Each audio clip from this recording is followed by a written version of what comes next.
Here's some things that I put together for my brides for their touch-up kit.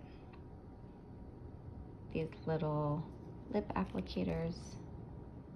You just take a little swipe of the lip, throw it in here, and they can take that with them.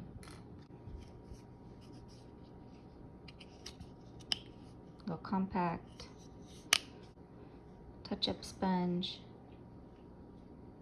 mascara wands, some tissues, some little eye masks before you start their makeup. I usually throw in a couple oil sheets for a little touch-up, and I usually throw in a straw.